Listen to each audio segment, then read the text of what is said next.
சொன்னது நீதானா.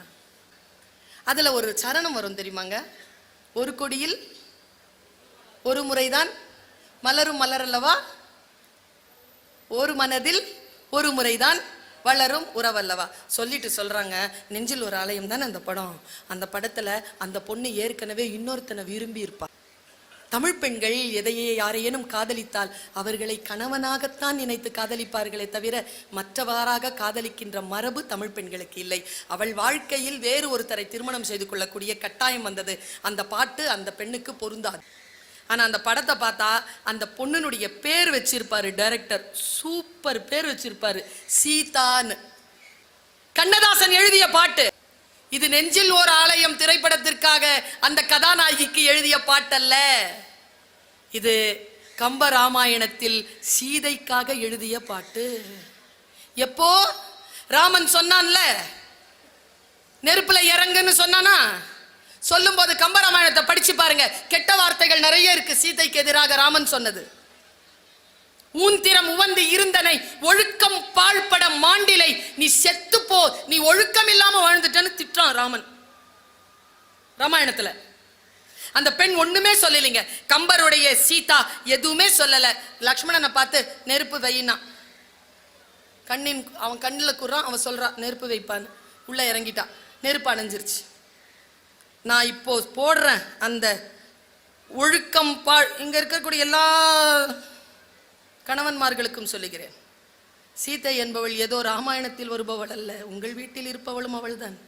கண்ணகியோ சீதையோ வெளியில இல்ல, நம்ம வீட்டுல இருக்காங்க. கெட்ட வார்த்தை சொன்ன அந்த கணவனை பார்த்து எத்தனை காலமாகவோ ராமனையும் சீதையும் வாசித்த கண்ணதாசன் எழுதிய பாட்டுதான் என்னையா சொன்னாய், சொன்னது நீதானா, சொல் ராமா சொல், என் உயிரே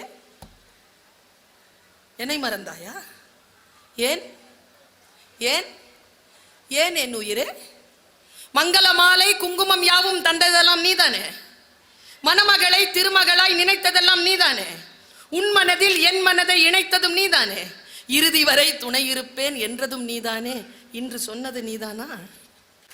தெய்வத்தின் மார்பில் சூடிய மாலை தெருவினிலே விழலாமா, தெருவினிலே விழுந்தாலும் வேறொரு கைப்படலாமா, ஒரு கொடியில் ஒரு முறைதான் மலரும் மலரல்லவா, ஒரு மனதில் ஒரு முறைதான் வளரும் உறவல்லவா, இன்று சொன்னது நீ தானான்னு சொல்லும் போதே கண்ணீரோட முடியும் அந்த பாட்டு. நீங்க வாழ்க்கையில் சில வாய்ப்புகள் உங்களை தேடி வருகின்ற பொழுது, வார்த்தைக்கான விளக்கங்கள் வேறுபடுகின்ற பொழுது உள்ளத்திற்குள் ஒரு ஒளி பரவும் பாருங்க, அந்த பேரின்பம் நமக்கு வேறு எதிலுமே கிடைக்காது. அந்த சொல் தேடிதானே வந்திருக்கிறீர்கள், அந்த மனம் பரவசம் அடையக்கூடிய அந்த ஒரு சொல் தேடிதானே வந்திருக்கிறீர்கள். நான் சொல்லுகிறேன், திருப்பூர் கிருஷ்ணன் ஒருத்தருங்க, உங்க எல்லாருக்கும் தெரியும்னு நினைக்கிறேன், அமுத சுரபியினுடைய ஆசிரியர். அவர் நான் ட்ரெயின் ஏறத்துக்கு போறேன், வரணும்ல 10 ட்ரெயின். நாங்க வெளியில வரும்போது 9:45 கிட்ட போயிட்டோம். 10 மணி மேல ஏறி போகணும், 3வது பிளாட்ஃபார்ம். 5 நிமிஷம் அதில் ஆயிடுச்சு. 5 நிமிஷம் தான் இருக்கு, ட்ரெயின் நிக்குது. நம்ம மோகன் சார் கையில இட்லி வச்சுட்டு நிக்கிறார், நைட்டில் போகிறதுக்கு சாப்பிட்றதுக்கு. அதை வாங்கிட்டு வேகமாக நடக்கிறேன். கிருஷ்ணன் சார் ஆரம்பிச்சார், பர்வீன் என்ன ஓடுற, B3 அங்கே இருக்குது, 11 கோச் தாண்டணும், 5 நிமிஷம் தான் இருக்கு. சார் என்ன சார், இரு ஒரு கேள்வி கேட்குறேன் பதில் சொல்றியா, எப்ப அண்ணா ட்ரெயினில் ஏறிடலாம், சொல்லு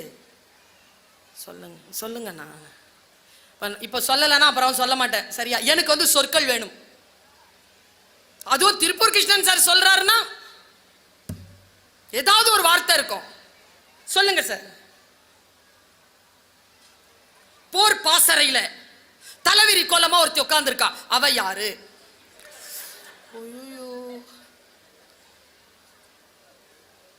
3 கோச் தான் தாண்டி இருக்கேன், 4 நிமிஷம் போயிடுச்சு. 1.5 நிமிஷத்துல நான் ஏறினாலனா போயிடும். வேகமா நடந்துட்டு இருக்கேன். புத்தி வேலை செஞ்சா எப்படிங்க வேகமா நடக்க முடியும்? நான் திரும்பி சொன்னேன், திரௌபதி நல்ல குழந்தை, குட் ஆன்சர், எஸ் திரௌபதி. அவ உட்கார்ந்துருக்காளா, அப்போ ஒரு விஷயம் நடக்குது. 60 செகண்ட் இருக்கு. இவ்வளோ கலேபரத்துல அவர் மெதுவான வார்த்தையில சொன்னதை நான் இவ்வளோ ட்ராமடைஸ்டா ஆர்ப்பாட்டமா உங்க முன்னால் சொல்லிட்டு இருக்கிறேன். எனக்கு லேர்னிங் நடந்த இடம் அது. எப்படி அர்ஜுனனுக்கு பகவத்கீதை போர்க்களத்தில் கிடைத்ததோ அப்படி இந்த மாதிரியான நெருக்கடியான சூழ்நிலையில் தான் நமக்கு ஞானமான வார்த்தைகள் கிடைக்கணும்ன்றது லிபி. அவன் கலங்குறான். அவன் கலங்கி கொண்டே என்னிடத்தில் உனக்கு தெரியுமா என்ன நடந்ததுன்னு சொல்லுங்க. நான் அப்படியே நடந்து போய்கிட்டே இருக்கும். சொல்ல சொல்ல சொல்ல சொல்ல நடந்து போயிட்டு கோச்ல ஏறிட்டோம். பாதி சொல்லி முடிச்சிட்டார். மீதி ஆர்ஏசி அன்னைக்கு அவர் அங்கே உட்காந்துருக்காரு, நான் இங்கே உட்காந்துருக்கேன். மீதி ஆர்ஏசியில் உட்காந்துக்கிட்டு டிடிஆர் வந்தவர்கிட்ட கூட ரிக்வெஸ்ட் பண்ண முடியாமல் அவரை அனுப்பிட்டு உட்காந்துக்கிட்டே ராத்திரியெல்லாம் பயணம் பண்ணேன். ஏன் இந்த சொல்லை தவற விடக்கூடாது. அவருக்கோ ஏதோ ஒரு நிலை, இந்த வார்த்தையை பர்வீனிடத்தில் சொல்லிவிட வேண்டும் என்று. அவருக்கு தெரியும் குரு வாங்கி கொண்ட வார்த்தையை எங்கே நானும் சொல்லுவேன் என்று. அதனால தான் சொல்லி இருக்கிறார். நான் ஒரு விஷயம் சொல்றேன் பாருங்க. தலைவிரி கோலமாக உட்கார்ந்து இருந்தவளை போய் பார்த்தவன் பார்த்தன் அர்ஜுனன். இதான் காட்சி. உள்ள நுழைறான், அவ உட்கார்ந்திருக்கா. உங்கள் வீட்டிற்கு நீங்கள் செல்லுகின்ற பொழுது 2 அருமையான சொற்களை சொல் ஒக்கும் கடிய வேக சுடு சரத்தை கொண்டு போவீர்கள். இப்பொழுது எனக்கு 2 வார்த்தை கிடைச்சது. அதுல இருந்து அதை உங்களிடத்தில் கடத்தி விட்டு போகிறேன். உள்ள நுழைகிற அர்ஜுனன், திரௌபதி நல்லா இருக்கிறியாமா? நான் நல்லா இருக்கிறேன். நீங்க எப்படி இருக்கிறீங்க? நான் நல்லா இருக்கிறேம்மா. ஏதோ உன்னை பார்க்கணும்னு தோணுச்சு, அதான் வந்தேன். கர்ணனை இன்னும் நீங்க கொல்லலையே. நாளைக்கு கொன்று விடுகிறேன் திரௌபதி. அவனை கொல்வதற்கு முன்னால் உன்னை பார்த்து விட்டு போகத்தான் வந்தேன். இப்படி பேசிக்கிட்டே இருக்கும்போது தர்மர் உள்ள வந்துட்டாராம். தர்மனுக்கு தெரியாது இவன் உள்ள இருக்கிறான். போர் பாசறையில் அவ தனியா இருப்பான்னு நினைச்சிட்டு வந்துட்டார். உள்ள வந்த உடனே அவருக்கு ஒரு மாதிரி ஆயிட்டார். அர்ஜுனனை பார்த்து கோபமா கேட்டாரா, அங்க போர்க்களத்துல போர் ஆரம்பிச்சிருச்சு, இங்க என்னப்பா பண்ணிட்டு இருக்கிற நீ? அதே ஸ்டேட்மெண்ட் இங்க இருக்குது அர்ஜுனனுக்கு. ஆனா பெரியவங்கல்ல, அதனால எதிர்த்து இதோ போறேன்னா திரௌபதியை பார்க்க வந்தேன். நான் பெரிய திரௌபதியை பார்க்க வந்தேன். கர்ணனை கொன்னியடா? நாளை கொல்கிறேன் அண்ணா. நாளை கொல்றானா? நாளை கொல்கிறான். உன் கையில இருக்கிறது வில்லா இல்ல புல்லாடா? இவ்வளவு நேரம் நல்லா இருந்த சிச்சுவேஷன் டம்மன துயரத்திற்குள்ள வந்துருச்சு. ஏனென்றால் அவன் சொன்ன சொல் கெட்ட வார்த்தை. அர்ஜுனன் தன்னுடைய குருவின் மீது ஆணையிட்டு இருக்கிறானாம். என் காண்டிபத்தை யாரேனும் குறை சொன்னால் அவர்களை சிறைச்சேதம் சென்று செய்து விடுவது, இல்லை என்றால் தான் அக்னி சமாதி அடைவது. இப்ப என்ன செய்யணும்? யார? தர்மன. ஓன்னு அழறாங்க திரௌபதி. ஐயோ எவ்வளவு பெரிய அனாவசியமான விஷயம் நடந்து போச்சேன்னு ஓன்னு அழுதாங்க. திரௌபதி அழுதாங்க. யார் வருவா? யார் வருவா? கிருஷ்ணர் வந்துட்டார். ஹே Draupadi, why are you crying? Who hurt you? இப்பவே சொல்லு. அழிச்சிடுறா அவங்கள. யார் உன்னை அழ வச்சது? இல்ல கிருஷ்ணா, ஒரு பெரிய தப்பு நடந்து போச்சு. என்ன தப்பு நடந்து போச்சு? இதோ இவர் வந்தாரா, இப்படி சொன்னாரா, அவர் காண்டிபத்தை இவர் குறை சொன்னாரா, வில்லா இல்ல புல்லான்னு கேட்டு விட்டார் கிருஷ்ணா. அவ்வளவுதானே? டேய் வாங்கடா 2 பேரும். தர்மா இல்லைங்க இங்க. ஓய் அர்ஜுனா இங்க வா. என்ன சொன்னான்? காண்டிபத்தை குறை சொன்னான். கொன்னுடுறா. ஓ நடுறா திரௌபதி. கொல்ல முடியாது. அண்ணனை எப்படி கொல்லணும்னா கொல்றது இல்லடா, சாஸ்திரப்படி கொன்னுடு. சாஸ்திரப்படி கொல்றதுன்னா என்ன? அவனோட பெரியவன் தானே. ஆமா.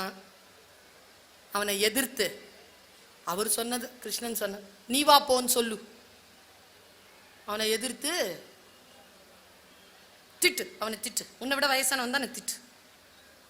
திட்டுனா அந்த சாபம் போயிடும்டா. சாஸ்திரப்படி போயிடும். அவன் சின்ன வயசுல இருந்து மனசுல வச்சிருந்ததை எல்லாத்தையும், நீலாம் ஒரு அண்ணன், எனக்கு முன்னால பிறந்தவன், நீ பிறந்ததுனாலே எல்லாமே உனக்கு கடிச்சிருச்சு, பாடுபடுறது நான், நீலாம் ஒரு மனுஷனாடா. உனக்கு தானடா அம்மா குந்தி. எனக்கு அம்மாவா என்னைக்காவது இருந்திருக்காளடா? உனக்கு தான் அன்பு இருந்திருக்கு, எல்லாம் பேசுறாங்க. அவன் பேசி முடிச்சிட்டு கிருஷ்ணர் சொல்றார், ஏய் கொலை பண்ணி முடிச்சாச்சுடா, இன்னும் ஏன்டா அடிச்சுக்கிட்டே இருக்கிற? அப்பா சாஸ்திரப்படி கொலை பண்ணியாச்சு, ஓகே வா போலான்னு உடனே நிறுத்துறாரு கிருஷ்ணன். இரு, சாஸ்திரப்படி நீ ஒரு பெரியவனை கொண்டு இருக்கிற, அதுக்கு ஒரு தண்டனை உண்டு. என்ன தண்டனைன்னு பாக்குறாங்க பாரு 3 பேரும். அந்த மாதிரி யாரையாவது சாஸ்திரப்படி கொலை பண்ணியிருந்தா அதுக்கு தண்டனை, யார் அந்த கொலை தண்டனை செய்தார்களோ அவர்கள் தற்கொலை செய்து கொள்ள வேண்டும். ஐயோ அழுவுறா திரௌபதி. இவன் போயிருந்தாலாவது பரவாயில்ல, அவன் போனா யாரு கர்ணனை கொல்றது, தன்னுடைய சபதம் எப்படி நிறைவேறும்? ஓன்னு அழாத அழாத, இரு இரு இங்க வாடா, சாஸ்திரப்படி தற்கொலை பண்ணிக்கலாமா? இன்னைக்கு பண்ணிக்கோ. சரி வா. நான் யார், நல்ல கவனமா கேளுங்க. நான் யாரு? கிருஷ்ணன். அதெல்லாம் விடு, உண்மையால உன் மனசை தொட்டு சொல்லு, நான் யாரு? நீ என் குரு, அப்புறம் நீ கடவுள், அப்புறம் நீதான் பரம்பொருள். உன்னை விட நான் பவர்ஃபுல்லான ஆளா? ஆமா. எங்க எனக்கு முன்னால நீ புகழ்ந்து பேசிக்கோ. உனக்கு முன்னால பேசட்டுமா? பேசு. நான் இந்திரனாக்கும் சந்திரனாக்கும் நான் அர்ஜுனனாக்கும் நாளும் தெரிஞ்ச நல்லவனாக்கும் வல்லவனாக்கும் நான் தான் கட்டின திரௌபதியை இவங்கெல்லாம் என்கிட்ட தான் எடுத்துக்கிட்டாங்க, நான் தான் இந்த உலகத்திலே அதிக அற்புதமான வில்லாத வீர சூரன், எல்லாம் பேசிட்டான். இப்போ தற்கொலை செய்து கொண்ட பாவம் வந்துருச்சு, விஷயம் முடிஞ்சு போச்சு. இப்போ நம்ம எல்லாரும் வீட்டுக்கு போகிறோம். இதை நான் ஏன் உங்ககிட்ட சொல்றேன்? எனக்கு மகாபாரதம் சொல்லணும்னு ஆசையா? எனக்கு மகாபாரதம் நடந்ததா இல்லையா, அந்த புராணங்களின் மீதான கருத்துக்கள் அதெல்லாம் எந்த இன்ட்ரெஸ்டும் கிடையாது. உண்மையான காரணத்தை நான் சொல்லுகிறேன். இந்த கதையின் மூலமாக உண்மையாக மக்களுக்கு வழிகாட்டக்கூடிய 2 அறங்கள் என் கைக்கு வந்து சேர்ந்தது. ஒன்று, உன்னை விட பெரியவர்களை அவமரியாதை செய்வது அவர்களை கொலை செய்வதற்கு சமம். நம்மை விட மிக பவர்ஃபுல்லான ஆட்களுக்கு முன்னால் நாம் நம்மையே தற்புகழ்ச்சி செய்து கொள்வது தற்கொலை செய்து கொள்வதற்கு சமம் என்கின்ற 2 அறச்சொற்கள் என்னை வந்து சேர்கிறது. நான் எப்படி என்னை பாதுகாத்துக் கொள்ள வேண்டும் என்று இந்த அற்புதமான வாழ்க்கை எனக்கு சொல்லித் தருகிறது. நான் இப்படி சொல்கிறேன், நம்முடைய வாழ்க்கை நமக்கு வாய்ப்புகளைத்தான் தரும், வெற்றிகளை தராது. அதை வாய்ப்புகளை வெற்றிகளாக மாற்றிக்கொள்வது, அந்த விஷயத்தை நாம் எப்படி புரிந்து கொள்கிறோம் என்பது. நிறைய பேருக்கு வீட்டில் மனைவி இருக்காங்கல்ல, அம்மா இருக்காங்கல்ல, அவங்களாம் எப்படி தெரியுமா? ஃபேன் மாதிரி ஓடிட்டு இருக்கிறவரை தெரியாது, நின்று போச்சுன்னா தெரியும் அவங்க இல்லைன்னு. சுவிட்ச் ஆஃப் பண்றதுக்கு முன்னால பெருமதியை புரிந்து கொள்ளுங்க.